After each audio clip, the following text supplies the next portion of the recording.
begin. All right, everybody.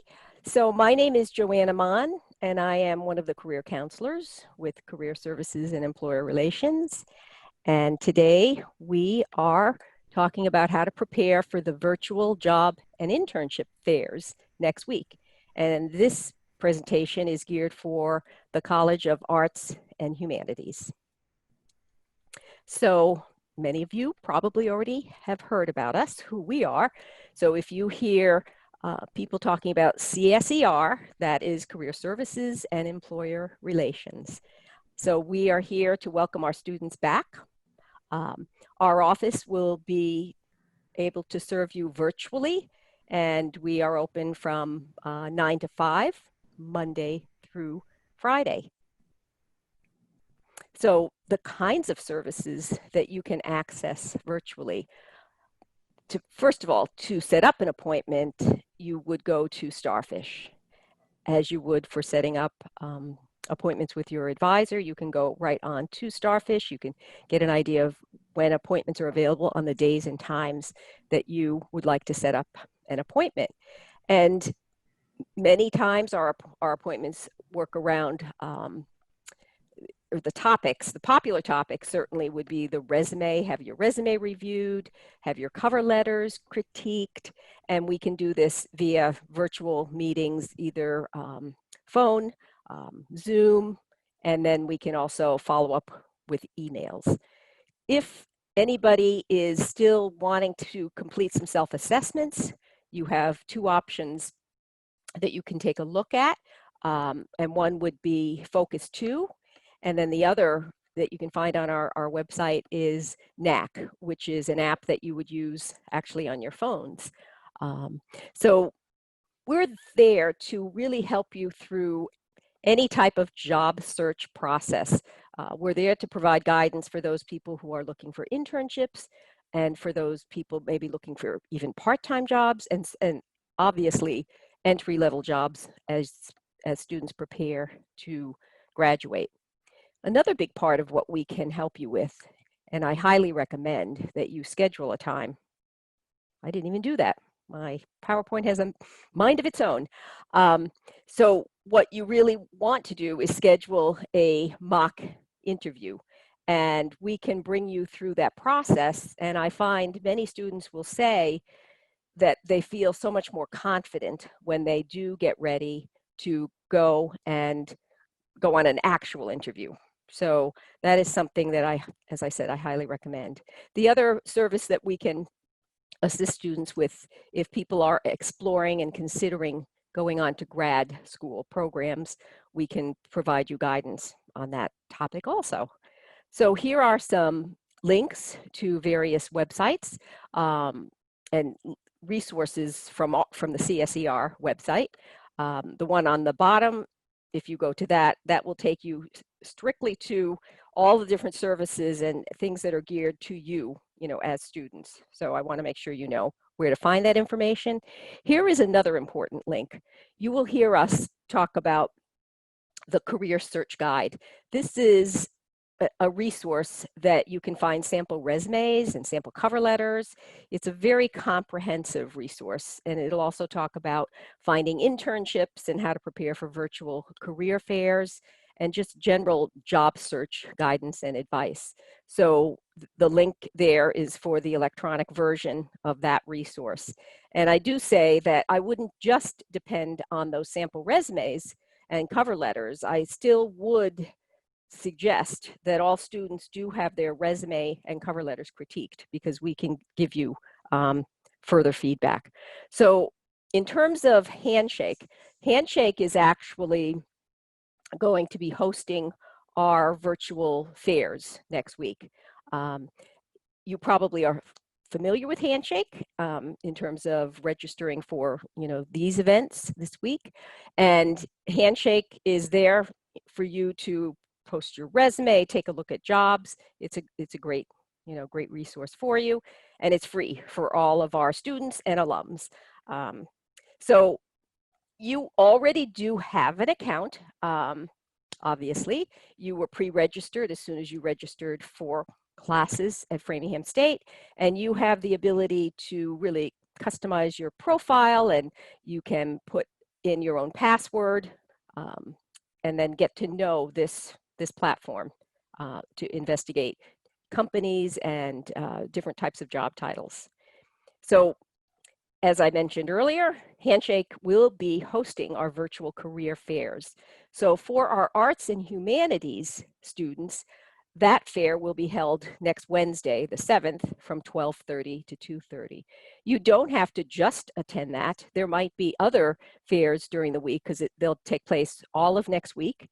So I would suggest that you look at the flyers for each of those days, and depending on the employers that will be attending, you might choose to attend more than one fair. So what do you need to do to get ready for these fairs? You will be registering. If you haven't already, you'll register through Handshake for the fairs that interest you. And then what you want to do, as I mentioned, you might look at which employers will be attending on which days, because we have a STEM fair, we have a business fair, arts and humanities, social science, and education. So take a look and see which employers seem to interest you.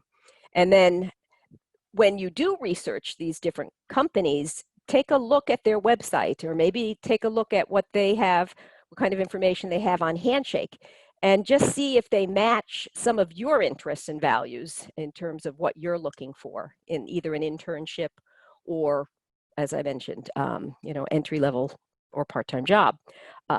Another very important part, you have to have a resume ready, obviously, when you're attending any type of fair. And these are virtual, so you want to make sure you have your resume checked, make sure it's in good shape. We can give you specific feedback about how to format your resume, and I'll be talking a little bit about the details of a resume. Another important task that you need to really spend some time with, and that's the elevator pitch. You'll also hear that called the infomercial. So basically, it's just introducing yourself, your name, your major, what year you're in, some of your skills, maybe some of the classes you've taken, some of the relevant experience you've had, maybe why you're interested in that major, and talk a little bit about yourself. And then since these sessions are virtual, there's one other thing you have to be prepared for, and that is the space that you'll be using when you will be attending these virtual fairs. So we'll go into a little more detail about making sure things are quiet. You can maybe have a room with a door where you can close the door. All those things will be important. And then we're going to talk a little bit about best practice for following up with the fair, with thank you notes and possibly cover letters too that you'll be following up with. So maybe you are interested in finding an internship. So what I would like to do now is turn it over to my colleague, Jill Gardosic, who is our internship coordinator. Thanks so much, Joanne. So I'm just going to go over a few quick points about some different roles that you want to be aware of and consider if you're thinking about applying for internships. And then I'm very quickly going to highlight 3 programs that our school has in place around internships. So I often get asked the question from students, how is it that career services and employer relations, how is it that our office can assist students? And what we're here to help you do is we're here to help you with those preparation pieces that Joanne is going to be talking about to help you search on your own. All of the career counselors, including myself, handle the same items with students. We can assist you with a resume critique or cover letter critique. We can help you practice your interviewing or your elevator pitch. We can discuss some search strategies. That's what we're here to do. If you happen to want to earn academic credit for an internship experience, that conversation needs to begin and end with your academic advisor. Because remember, when you're having your advising appointments with them, they are taking a look at your general education requirements, your major requirements, how many free electives you have, and they can help you determine when it may be in your best interests to complete an internship. They're going to make sure that you meet all and any prerequisites that might be in place to enroll in an internship course. And no matter what type of internship you find, they are the ones who are going to determine whether or not a particular internship is appropriate and meaningful enough for you to earn academic credit. If we could just go to the next slide, thank you. Mhm. So as a student, what your role is in that process is you really want to start out with doing your research. You need to figure out what is it that you're interested in doing as a career once you've completed your degree and you've gone out into the job market. And again, we have tools and we can assist you with that in our office. But you are going to be the person that's searching for internships, applying to internships, interviewing for those internships, and then finally accepting a position. We like to reiterate to students it's very, very important that once you accept an internship position, there really isn't any turning back. You shouldn't decline an offer because something better came along. It's really unprofessional. It can burn a bridge between you and that employer, and it can follow you through the future. Remember, they're putting just as much time, energy, and effort into searching for you, and once you've accepted the position, they're counting on you to fulfill that commitment. The other thing that you need to keep in mind is these days there still are quite a few internships that are unpaid. You're getting great experience, you're building your professional network, but you're not necessarily going to be paid to complete that internship. So if you're applying to unpaid roles, make sure that you've looked over your finances and your budget and you can afford to take an unpaid position. Next, I'm just going to talk briefly about 3 programs that our university has regarding internships. The first is through the Washington Center. This is a really great opportunity if you were ever thinking maybe about studying abroad. You wouldn't have to go so far necessarily. You could move to Washington, D.C. for a semester, and you would be earning 4 academic course credits at Framingham State for that experience. This particular program is comprised of 3 components. Monday through Friday from 9 to 5, you'd be spending approximately 30 hours at your internship site. One night during the week, you'd have a 3-hour evening course. And then each Friday, you would have professional development activities that change from week to week. You would be in either small or large groups doing some networking and other professional development assignments. And I just want to point out that there's going to be communication, advertising, and marketing about an upcoming info session that we have in a few weeks. It's going to be on Wednesday, October 14th from 12:30 to 2:30. Myself and a representative from this program are going to host an info session to answer student questions. That being said, I'm going to move on to the second program.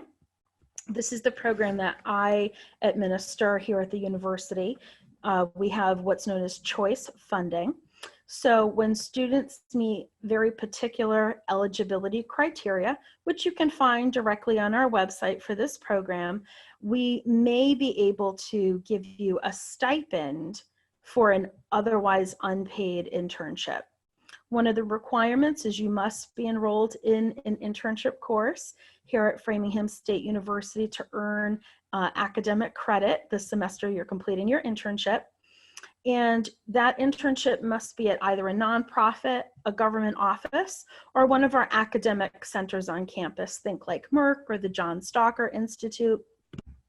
It's important to remember that this is a stipend. This is meant to be funding for costs that you might incur when you're interning, not for hours worked. So for example, if you find an internship at the YMCA in downtown Boston and you need to take the commuter rail to get there and back every day, we might be able to provide almost like a reimbursement for that particular cost. And you have to keep in mind, this funding is first come, first serve when it's available. So you have to know full well, you might not be able to get any money. This is kind of like an icing on the cake, if you will. So just remember, again, if you're accepting an unpaid internship, that you are going to honor your commitment to that employer, even if for some reason you don't qualify for choice or there isn't funding available at the time. And then last but not least, I'm quickly going to touch upon the Pathways funding program. This program was designed as an alternative for when students didn't meet choice eligibility requirements. One of those requirements is that students need an overall GPA of a 2.75 or higher for choice funding. And sometimes students fall just shy of that. So this program was developed so you might be able to still get some funding through a different source.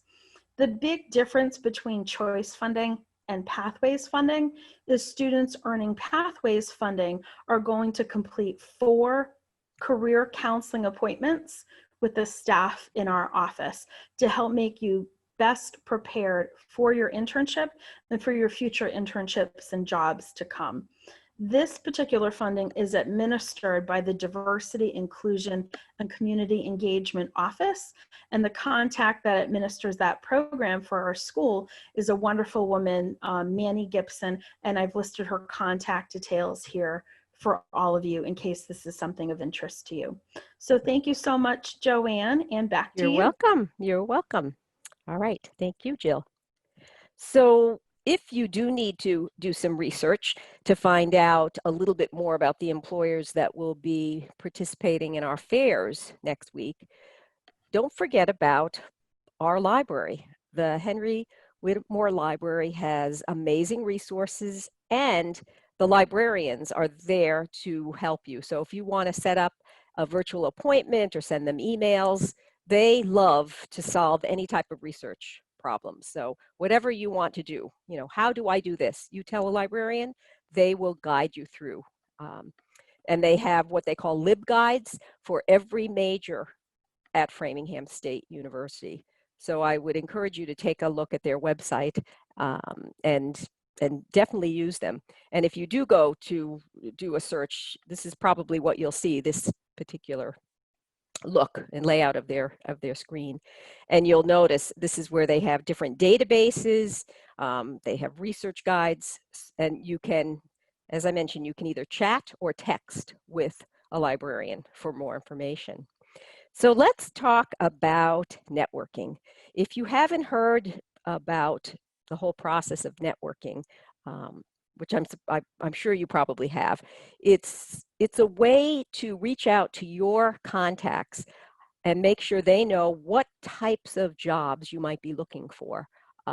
It's almost, I compare it to, let's say you were having a problem with your car and you realized your car was on its last legs, and you start thinking, oh boy, I really need to find another reliable used car. You wouldn't hesitate to talk to friends about that. But sometimes we're a little shy and we don't, we're not sure what to say when we are looking for internships or jobs. But you're college students. People expect you to be talking about your future. So when you get together and talk with people, make sure they know what your major is, and if you are getting ready to look for an internship, just talk with people that you know. The reason this is so important, and I want you to be familiar with networking, is because 75 to 85% of job seekers find their jobs through their contacts. And I highlighted those numbers in blue because it really depends on which article or which website you go to. Many times I have seen that percentage range much higher. Almost, it can be 80 to 90%. So that's why it's so important. And you also want to make sure that you use or contact what I call your warm contacts, people that really already know you well. So your family, your friends, your classmates, and it can be classmates here at Framingham State. It can be classmates from high school. Maybe their parents are working in an industry that you're really interested in.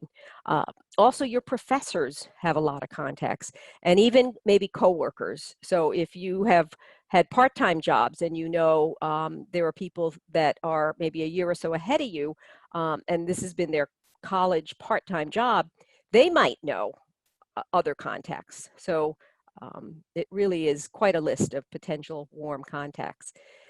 So when you are searching for an internship or a job, as I've already mentioned, networking is definitely the best way, but you need to know other strategies too.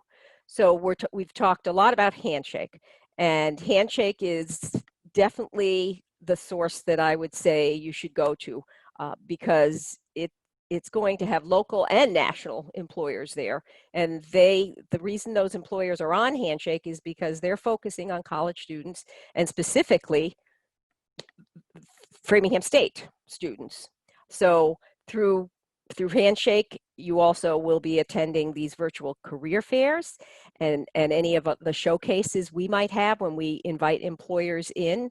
Just like today, we have several employers who will be spending some time telling us a little bit about what they do and what they look for on resumes and how they go through the interview process.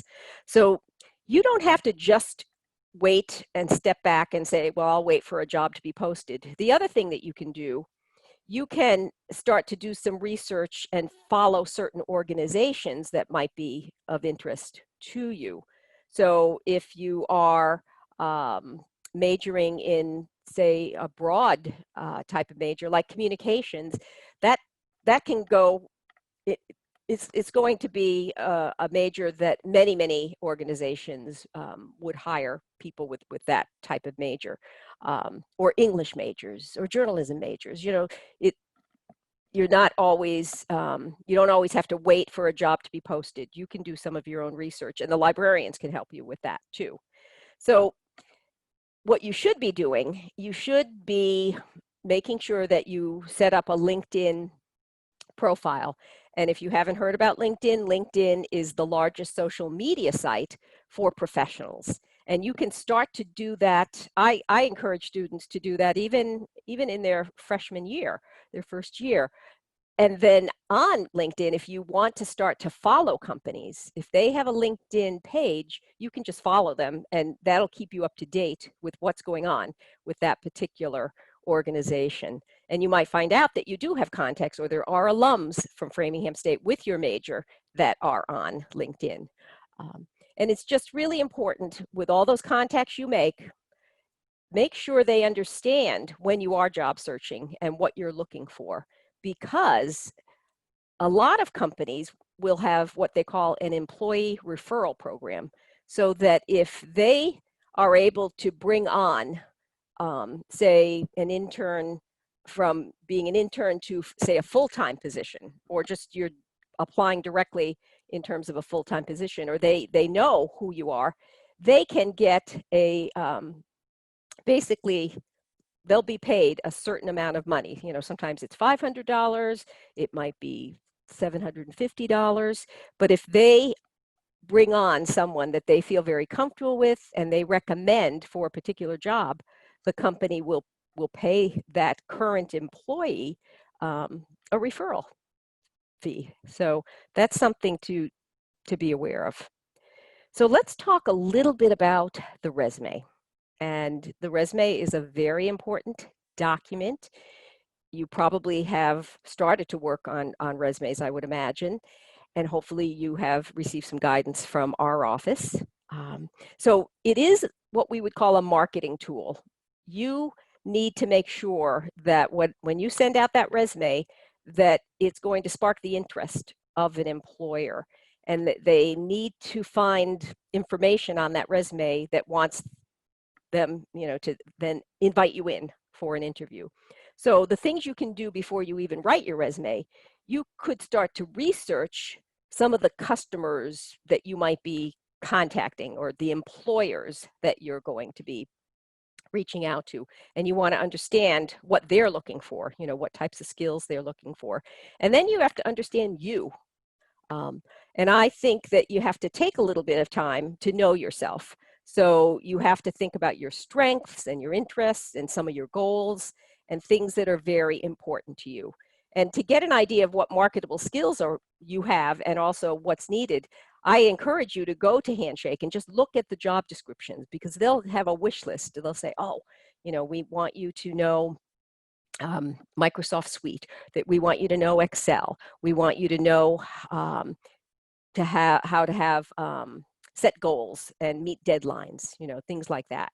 So the other thing that we should talk about is how you're going to set up your resume. I'm going to just talk about some of these basics. So if we look at the format, you want it to be easy to read. You're going to have some white space. You're going to not have it look like a page of a book. We encourage you to use a bulleted format versus paragraphs, because even the way I've used bullets here with this, with these slides, this kind of brings our eyes to these bullets, and that's what you need the employers to kind of focus in on. In my opinion, I think you should use the same font all the way through. You might vary a little bit with, say, the size of the font. I sometimes will have suggest that the subheadings be bold and capitalized, and maybe if you have room, you could have that as 12-point font, but you don't want to go below 11-point font, especially for the body of your resume. And most of you should have a one-page resume. When we hear from employers, even this week, when we were talking with employers, they expect to see a one-page resume. So we can help you make sure that you do keep it to one page.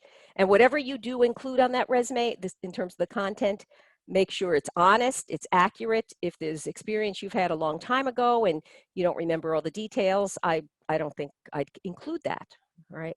And you try to put your relevant work experience or the relevant internship experience. You're not going to be including every single job you've had, but we're going to help you pick the ones that are extremely relevant for the direction you're going. And you're not going to use full sentences. You're going to have phrases. We're going to use what we call action verbs to start out these phrases. And we don't use pronouns, I, my, they, their. And we also we try to avoid putting responsible for, duties included. We want you to use those action verbs, and I'm going to be showing you some of what I mean when I say action verbs. You're not putting personal information. They don't need to know that on the resume, and we don't put references available upon request anymore at the bottom of the resume. That was very popular years ago. So things to keep in mind when you are doing your resume. Review your work. Sometimes we are so close to a document, we might not even notice, if we've written email or we've written a paper, we're too close to it. So step back from that. Have somebody else take a look at your resume. Have us critique and give you feedback on a resume draft. We might be able to spot a spelling error or a typo or just things that are not going to make a good impression. And I also tell people, don't always depend on spell check, because if you have things like the subheadings that are capitalized, it's probably not going, it's probably not going to catch that. So you want to make sure things are consistent, through all the different sections of your resume. And in my opinion, I tend to, if you're currently doing a job, I usually have that in the present tense, and then any past jobs and past accomplishments you can put in the past tense. So again, you don't want to put non-relevant information. We are not going to be writing full sentences. You're going to be using phrases. You don't have to, you're not going to be putting your photograph. You're not going to be using colors and pictures and graphics, unless maybe you are specializing as a graphic designer. Graphic designers can be a little bit more creative and it's almost expected. So just be aware that you need to include every single thing. And we also encourage, don't use templates. Many times students will, that might be the first way that they start to do their resume. Maybe they used one in high school or before we've started to work with you. It's not unusual, but the problem with templates, it forces you to put the information that somebody who designed the template feels is important, and it might not be the right way to present your background and your information. So I'd rather that you just go to Word and just create it and look at some of our samples and then get some feedback. And then if you do start to put together a list of references, you're going to have that as a separate document, okay? So best practices these days, you are not going to necessarily, you're not going to have an objective on the resume. There's a variety of reasons why you don't have to do that, but you want to be thinking about what your objective is. What are you aiming for in terms of the type of internship or the type of job? And then that's where you're going to make sure that you are putting in key information so that it matches up with the jobs or internships that you're looking at. And you want your resume to look professional. That's very important. And there are certain fonts that are easier for some of the software systems to read. So I've included some of those. And as I mentioned, with objectives, you don't have to put an actual objective on your resume. Years ago, we would say, seeking, let's say, journalism internship. Well, you really don't have to say that. Two major reasons why. 99.9% of the time, you'll be applying for these jobs online. The employer knows which jobs you're applying for through that whole process. Plus, you're going to be including a cover letter, and the cover letter will customize and say which job you're applying for. So that's something that's expected.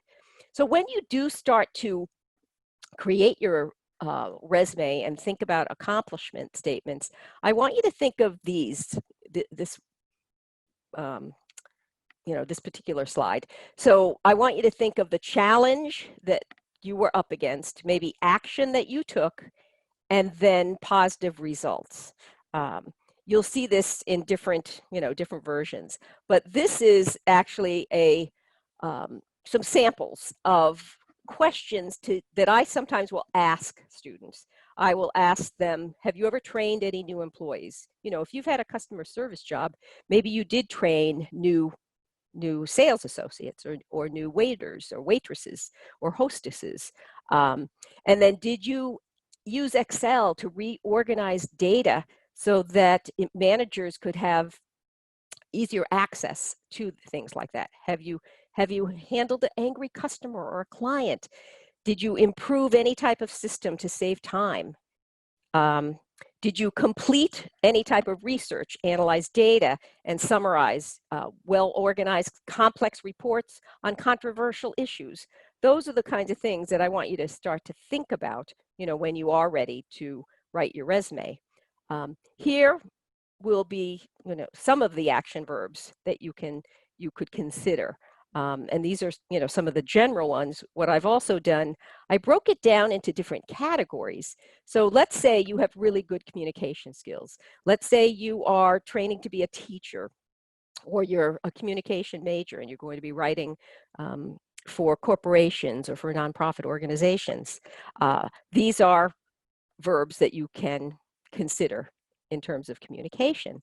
And then let's say you are doing some very creative work and you're a communications major and you're going to be doing social media marketing for different types of websites, or you're creating flyers to get the word out, or photos with Photoshop. So this breaks it down, into a few different areas. And then for our students who are history majors and English majors, they might be doing a lot in terms of the research and analytical skills. So these are some of the skills or some of the verbs. And then, as I mentioned, teaching, getting information across, explaining, training. No reason not to be very specific. And we use these lists, a list like this, as kind of I call it a cheat list. So when you're ready to write a new accomplishment statement, get some ideas from some alternative wording so you can change things around. So here are some actual sample accomplishment statements, and you'll notice what I did with the blue font. Those are what I'd call those action verbs. So if you take a look at some of these, maybe you have been helping with creating press releases or creating flyers or getting information out on social media for a department on campus. You certainly can use that and include that. Things that you're doing on campus, things that you're doing in part-time jobs, we can stress that certainly on the resume. So take a look at these. And the other one I just want to point out down below here, if you have been complimented by supervisors or complimented by peers, you can include a statement such as this, recognized by supervisor for outstanding decision-making skills and ability to multitask. So anything that you have received positive feedback on, you can include something like that. And also, if your peers have ever sought you out for any kind of advice, you can talk about these things. So let's talk a little bit about the elevator pitch, because this is going to be extremely important when you are attending some of our virtual fairs. It also comes in handy at the beginning of an interview. And sometimes what employers will do is they'll say, tell me about yourself, or they'll say, walk me through your resume. And you really can use this elevator pitch. And you're going to make sure that I always say you should say your name again, because they're meeting a lot of people, and make sure you're going to talk about your skills and qualifications. And depending on who you're talking with or who the kind of job you're applying for, you're going to really tailor it to that particular job or that particular organization.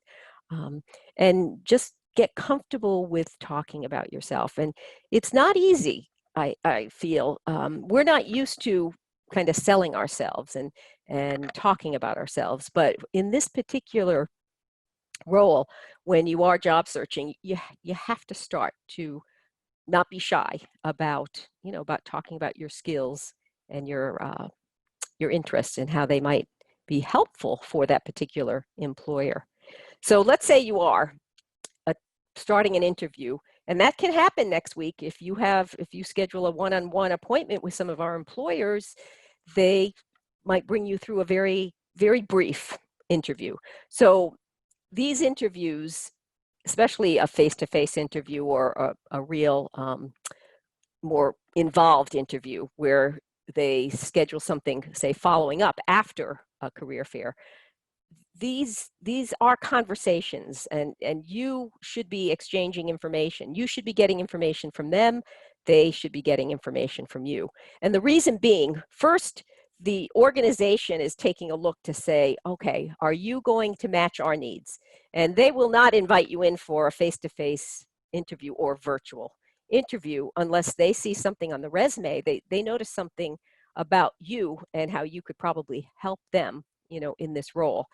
And then the other part of this is you. You need to be looking at this organization. Maybe you have done some research and you're determining, is this a good fit for you? Can you imagine yourself working, with them? So as I say here, both parties are making some decisions back and forth. So in my opinion, there are 4 steps for you to be successful with your interview. And you need to really do the research up front. And even as I said, as you write your resume, as you put together your elevator pitch, it's all preparation for when you do have the opportunity to get in front of an employer. So understanding your skills and also understanding what the employers are looking for. So going to Handshake, reading job descriptions, you'll get a lot of great information by reading some of those job descriptions. And then obviously the other part of this will be getting comfortable with answering typical interview questions. And we'll talk about, some of them. You probably are aware, they might ask something like, what are your strengths or what are your weaknesses? So we can talk about how to approach that. And then the other part, as I mentioned before, it's a conversation, and you need to find out about this company and this opportunity. So you need to be able to ask questions. So we'll talk more about what kinds of questions you might ask. And you can do this next week, certainly, if you're meeting with one of the employers one-on-one. And then you really should practice your answers out loud. It really does make a difference, because as I mentioned before, we're not used to talking about ourselves. So if you can practice with us, we always are very interested in helping you with getting ready for such an important process of interviewing. So you can practice your questions. And I think, as I just mentioned before, this chart really kind of describes what's going on in an interview. Information back and forth. Both of you are trying to figure out if this is a good fit, and you have to be able to talk about your skills, your strengths, your interest, and your personality. And if you can get that kind of information across, that helps the employer determine if you are the right person for them. So, I talk about strengths and skills. Well, what in the world am I talking about? For each of you, it might be different, but I tried to break it down and give some examples. So if you were doing an introduction with your elevator pitch, and you start a sentence by saying, I know and I'm very familiar with Adobe InDesign because I've used it to prepare digital and print documents. Or I am able to use social media platforms to create images and online promotions about our new merchandise and upcoming sales, or something like that. And then what do you do? Well, I handle confidential legal and financial information appropriately. I guide children in a classroom to demonstrate how to solve math problems. So it's pretty specific. So, and the other part would be if you have to talk about what kind of person you are and your personality traits. I am detail-oriented and organized. I'm methodical. I'm accurate. I'm personable. I'm articulate. So think about how people have complimented you and just things that you're aware of. And this will give you some ideas of what we're referring to when we talk about strengths. All right, so some of the questions that you should be prepared for, whether it be during the job and internship fair, or certainly an interview, a one-on-one interview. As I mentioned earlier, tell me about yourself. And that's where that elevator pitch can come in handy. And you'll adjust it, depending on who you're talking with and how much time you have. What are your strengths? What would be your major strengths? What are your weaknesses or areas in terms of improvement? You have to think about what you're going to say. Obviously, strengths, that'll be easier to answer, and you should feel free to mention 3, 4, 5 strengths. And then when it comes to the weakness, I would only give 1 and talk about how you have compensated for that weakness. And again, we can guide you with more specifics about this. They might ask about why you chose your major, what motivated you to select that major major and minor. And why do you think you'd be successful with this position or in this position? And why us? Why are you interested in our company, and why this position? And that has become a very popular question these days. Employers really want to know what motivated you to apply for their job. Now, when you're ready to ask questions, sometimes it happens towards the end of the interview, and they'll say, so Joanne, do you have any questions for me? If you can squeeze a question in during any time, during the interview, if it works out, you're welcome to do that. But it's not unusual for it to come towards the end. So what you want to do is you want to make sure you've got some good questions ready. It's always important to find out, get their opinion about what skills or what qualities should a candidate have to be successful in this role. Because if you've mentioned that you are organized, you meet deadlines well, and you're very knowledgeable and understand how to use Excel, and they mention that, but they also say, we want you to also know, let's see, how to use Photoshop or how to use InDesign, and you didn't talk about that, that's your chance. So you could say, oh, all right, well, I know I addressed some of those other concerns, but I didn't get to tell you how knowledgeable I am about using InDesign or this or that. So that is one way to get more information across. You should find out why this job is open. This isn't as critical for an internship, but if you are committing to a full-time job, you want to understand what's involved. So is it a brand new position? If not, why is this position open now? And you can ask these questions. Employers expect you to probe and find out. You can ask about the company culture, their values, the biggest challenges.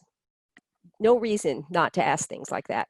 What you don't want to ask, especially in a first interview, you don't want to be asking about benefits and how much are you going to pay me if I take this job? You don't want to do that. There are other ways for you to do the research and to find out what salary ranges exist for different companies and different types of jobs. So we just want you to be ready with other types of questions to ask. As I mentioned before, it's really, really important to practice. So if we can help you in terms of conducting a mock interview, we'll do it virtually, and it will feel like an interview. We can review typical questions. We can give you feedback about how to better answer, some of those questions. So you'll feel more confident when you are actually speaking with employers, right? So let's talk a little bit about the virtual career fair. This is going to be very important. I mentioned that you have to have a quiet spot. You have to make sure, if you can be in a room where there is a door, and make sure nothing is too distracting behind you. Try to have a plain wall, a bookshelf or something, something like that. And I would test your equipment, test your computer, make sure everything is in good shape. Headphones if you need them. Have some water nearby, because, sometimes you're doing a lot of talking, right? And you need a little bit of water. It's also handy if they ask you a tough question, you'll say, let's see, I'll have a few seconds to think about what I'm going to say before I plunge in to that difficult answer. Dress professionally too. Make sure you dress as though you were going for a face-to-face interview. You can't see what I am wearing in terms of my full outfit, so you don't know probably that I might have yoga pants on, I might have slippers on, but you can't tell that. But certainly your shoulders, should be covered. You shouldn't have too many bright colors. I've heard you should have a solid color shirt. But anyways, make sure you're professional, and make sure that you have eye contact. Sometimes people will not have their their video on, and that would not make a good impression. They want to see you, and make sure too that you're not too far away. So what we talk about it is you want to be kind of in the frame of that that small little photo on your screen, and it really does make a difference. So that will help you make a good first impression. Let's talk about, though, let's say you have a nice conversation with several employers next week, and hopefully you do.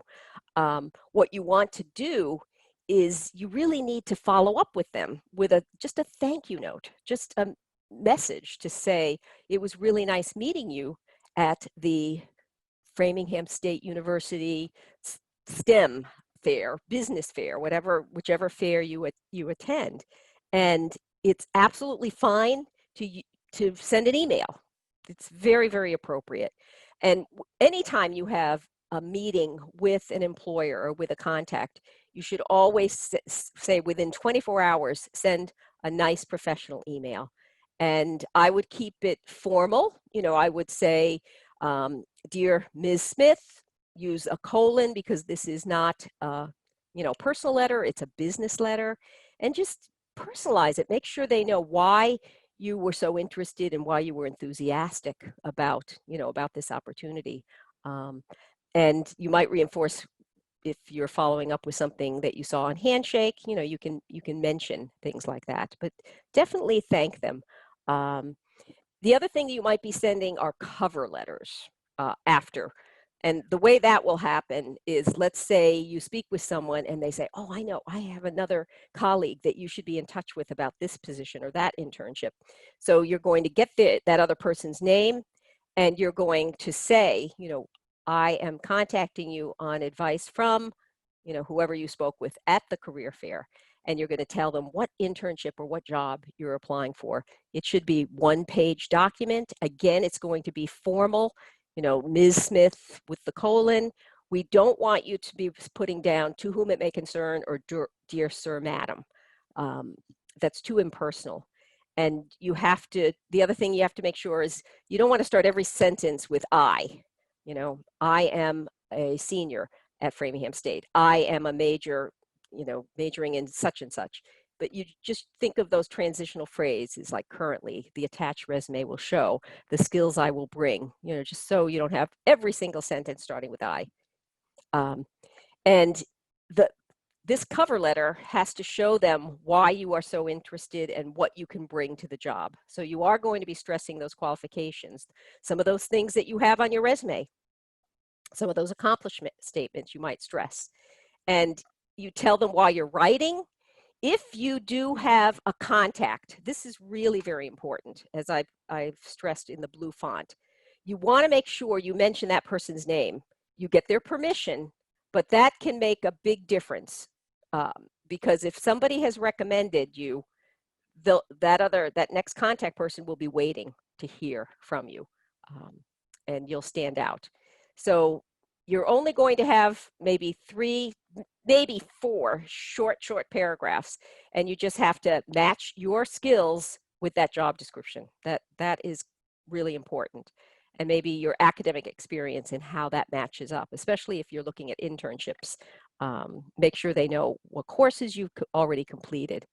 And then at the end, you just say, thank you so much for your time and consideration. And maybe there's some follow-up steps you'll reiterate and talk about, but close it up and then hope that you hear from them. So if you do want more information about some of the topics, I've included some links here for you to take a look at. And I want to check to see if you have any questions at all.